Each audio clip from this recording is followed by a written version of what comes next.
Assalamualaikum warahmatullahi wabarakatuh. Perkenalkan, nama saya Astri Amalia Wardani, nomor presensi 6 dari kelas 1A. Di sini saya akan menjelaskan mengenai Pancasila dalam kajian sejarah bangsa Indonesia pada era Orde Lama. Pada masa Orde Lama, yaitu pada masa kekuasaan Presiden Soekarno, Pancasila mengalami ideologisasi. Artinya, Pancasila berusaha untuk dibangun, dijadikan sebagai keyakinan dan kepribadian bangsa Indonesia. Presiden Soekarno menyampaikan bahwa ideologi Pancasila berangkat dari mitologi yang belum jelas bahwa Pancasila itu dapat mengantarkan bangsa Indonesia ke arah kesejahteraan. Tetapi, Soekarno tetap berani membawa konsep Pancasila ini untuk dijadikan ideologi bangsa Indonesia. Masa ini adalah masa pencarian untuk implementasi Pancasila, terutama dalam sistem kenegaraan. Maka dari itu, Pancasila diimplementasikan dalam bentuk berbeda-beda. Pada periode tahun 1945 sampai dengan 1950, setelah penjajah dapat diusir, bangsa Indonesia mulai mendapat tantangan dari dalam.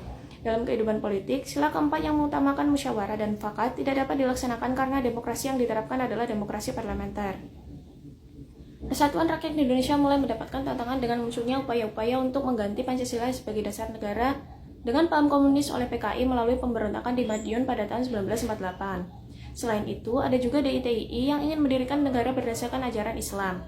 Pada periode tahun 1950 sampai dengan 1955, penerapan Pancasila diarahkan sebagai ideologi liberal, yang pada kenyataannya tidak dapat menjamin stabilitas pemerintahan. Pada periode ini, persatuan dan kesatuan bangsa mendapat tantangan yang berat dengan munculnya pemberontakan-pemberontakan yang dilakukan oleh RMS, PRRI, dan Permesta yang ingin melepaskan diri dari NKRI.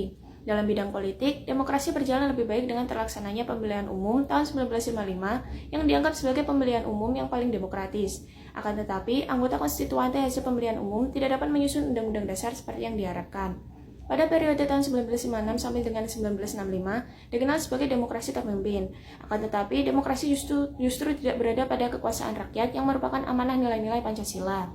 Terbukti bahwa pada masa ini adanya kemerosotan moral di masyarakat yang tidak lagi hidup bersendikan nilai-nilai Pancasila, serta berusaha untuk menggantikan Pancasila dengan ideologi lain. Dalam mengimplementasikan Pancasila, Presiden Soekarno melaksanakan pembangunan Pancasila dengan paradigma yang disebut dengan USDEK. Untuk mengarahkan perjalanan bangsa, beliau menekankan pentingnya memegang teguh Undang-Undang Dasar 1945, sosialisme ala Indonesia, demokrasi terpimpin, ekonomi terpimpin, dan kepribadian nasional. Akan tetapi hasilnya adalah terjadinya rencana kudeta oleh PKI dan lengsernya Presiden Soekarno dari jabatannya. Kepentingan-kepentingan politis dan ideologis yang saling berlawanan antara Presiden Soekarno, militer, Partai Komunis Indonesia atau PKI, serta kelompok Islam telah menimbulkan struktur politik yang sangat labil pada awal tahun 1960-an, sampai akhirnya melahirkan gerakan GT Kabul SPKI yang berakhir pada runtuhnya kekuasaan Orde Lama.